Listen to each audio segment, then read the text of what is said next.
It took so long for them to set up their stage, and it was so big. What was that experience like, though, man, to be on stage in front of this, on the Stones stage? It was surreal.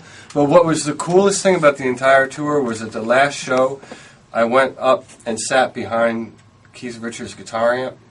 So I'm right behind the speaker, and it was like the center of the universe, man. It was really something else. Did you get to know those guys, or did you get to know? I did not get to know anyone, but I did get to talk to Ron Wood, and he had said some very nice things to me because he listened to me play, and in my set I did a song that he had done before, Shapes of Things. Right. And he said some really cool stuff to me about what I did with the tune, and so it was nice, And at the end, with all the acts that open up for them, they take like a group picture. So I got, in my house, I have the picture of all of us together, and then the poster, and like just different, I made a thing, to hang on the wall because it's kind of like a once-in-a-lifetime thing. So absolutely. It was pretty cool. I have a picture of you with the Stones. That's one you take to your grave, man. That's awesome. So those were the real larger, the bigger venues they were doing? Yeah. So what's it like as far as the sound difference? Like the Normodome, as they say in Spinal Tap. Well, you know what? I'll tell you something. The sound, when we played, and again, it's only three of us, but it sounded great. Like the sound system, the monitors were killer. But if you wandered off, you heard the echo and really got caught up by that, it would be difficult. Yeah. But when you're in front of the monitors, like, everything sounded great.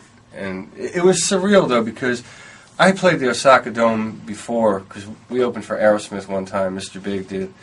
And so I had played in the Dome before, but this was more comfortable than when I did it with them. I had more room. I just was treated better, I think, by the Stones. A little more respect there. Yeah. What was the biggest audience you ever played in front of? Live audience at a venue had to have been that, with the Osaka Stones. Dome or the Tokyo Dome, all those domes, yeah. Right.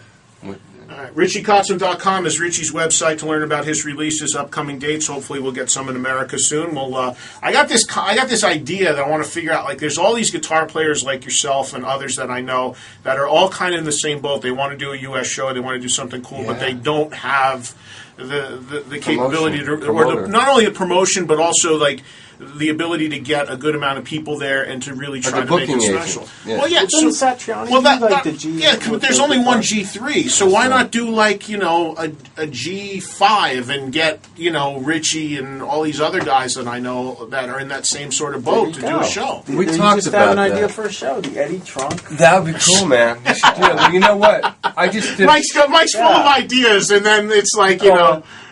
Well, what are you going to do? You're going to help me take the calls and set it up? You're going to be sitting on an island in Italy somewhere. No. Oh, You God. should put a show together, like have a shred He rattles off Just these like ideas, that, right? Like I got nothing else to do over here. He's busy putting It together would the be a job. good idea. I'll do it. I'll play a couple songs. We'll talk about that. I can get the venue. Maybe we'll do it here in New York, and we'll talk about it. Well, Paul Gilbert and I just played together at the House of Blues, and we had a great turnout. It was a great show, and we get along great. And we were talking about doing something like that, going out together. I mean, it's just a matter of putting it together, And I'm friends with Ron Thal, who, a.k.a. Bumblefoot, who plays in Guns N' Roses now. Bumble's a good friend. He's got a record coming out. He's looking for something along these lines that he wants to do. So, I mean, there's three guys right there that you could do it, I'm down. So, all right, well, we'll figure it out. After I get past my anniversary party, Judas Priest is playing a private show for me in August for my 25 years of doing this radio show in the Hard Rock here in New York. They're doing a show for me, and so we'll get that out of the way. We'll get Rocklahoma out of the way in a couple weeks.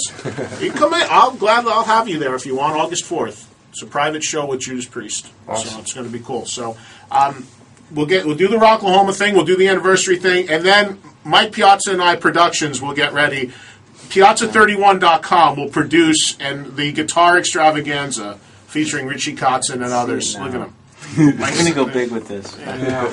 It'd be fun, though. Billy, wait a minute. Billy Joel's closing Shea Stadium with like a run of 2 or 3 nights. Maybe with your clout at Shea, we could get like the night before, and we could do our Guitar Fest at Shea Stadium. Richie thinks opening for the Stones was cool. You could play the place the Beatles played. That would be pretty cool. Yeah? Look at this. Would not get any cooler than that. Then you make a call. Can you make that happen, do you think? I hate it when you beat around the bush. We can go back to my place. We could jam in the living room. Yeah, exactly. Mike's got an awesome deck on his apartment. We could go up there and do a jam, but that's about it. I got a Marshall. Cool too. A Marshall there. All right, let's take a break. We'll come back more with Richie Kotzen, Mike Piazza, Mike Levine, all hanging out in the studio. And your phone calls for anyone in the studio, we'll open it up because we're running out of time. 888-872-1043. And again, see Richie Kotzen tomorrow. If you're listening on our New York flagship, Q1043, all you guys on Long Island, Looney Tunes, Richie will be there 7 p.m. signing his new CD and also performing an acoustic set. We'll come back with more. And your calls, again, 888-872-1043 for anyone in the studio right after this. Like to hang and talk, and other weeks we get to more music. Richie Kotzen is here in the studio, and Mike Piazza, Mike Levine are here, but they're not. They're hanging around the coffee machine. They look like something out of The Office or something. Look at them. They're just kicking around the coffee machine, having a little cappuccino and discussing the world of rock music and sports out there. That's interesting. Open the door and tell them that we're on the air. Just you guys want to take your coffee break? We're on the air again. You know, whatever you want to do. We're talking old-time hockey. Oh, are you really? Hockey discussion. Okay. Let's get some calls going for the guys that are in the studio. Again, Richie's performing at Looney Tunes on Long Island tomorrow at 7 o'clock. Mike Levine and his band Triumph back in action. They'll be at Rocklahoma this year. And TriumphMusic.com. Mike Piazza coming to an island to drink your beer soon. And let's see where we're going to go on the phones here. Let's start in Jersey and say hello to Jeff. Hey, Jeff, you're live on the air. I'm good, man. Thank you, sir.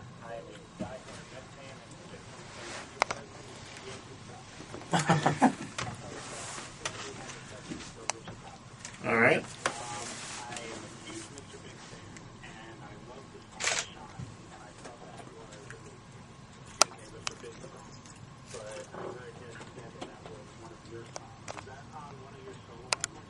Yeah, I did a version of that on a record after Mr. Big did it. I put it on a record of mine called Change, and it's a slightly different version. Well, it's a totally different version because it's broken down. It's like acoustic, but the song essentially is the same. It's just done differently. Right on, thanks. All right, Jeff, thank you for the call. We appreciate it. 888-872-1043 is the toll-free line. This guy's been waiting over an hour. This is Mike in Jersey. What's up, Mike? Thanks for waiting, man. You're on the air. Fire away. Yes. Am I into Devo? Rich waited an hour to say that. It's kind of like an inside joke, but we'll leave it at that. Can I hear what the joke is? It is none. That's the whole point. It's just stupidity.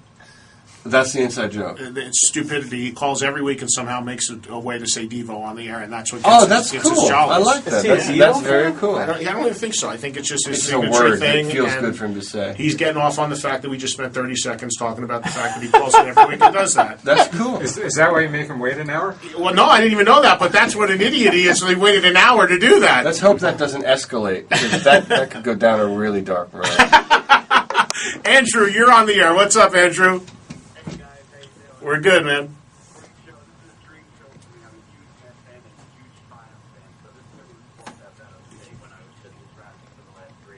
Well, I'm glad we could entertain somehow.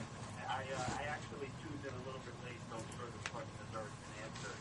But Mike Levine, as far as the Triumph goes, you just go back to what you had probably said before and started tuning in. Which was there are Possibility of this finding out. right. At some point, when we get some time to sit down and actually talk about recording something new, then I'll have some news. But thus far, we're just still trying to learn the old stuff. Good. I look forward to after that.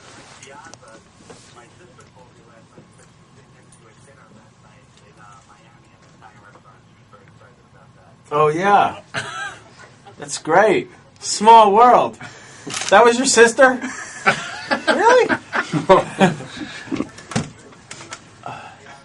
Did she do anything annoying, like go up to you in the middle of a bite of food and ask you for an autograph? No, I wasn't bugged. Meatballs were good, though. Yeah. Oh, that's great. All right, That's Andrew. ironic. Thank you for the call, man. Take care. But back to the music. I have a question, and maybe for both of you. Like, the process of writing a song. What's the how does it work? I mean, I'm just curious. I always wondered that.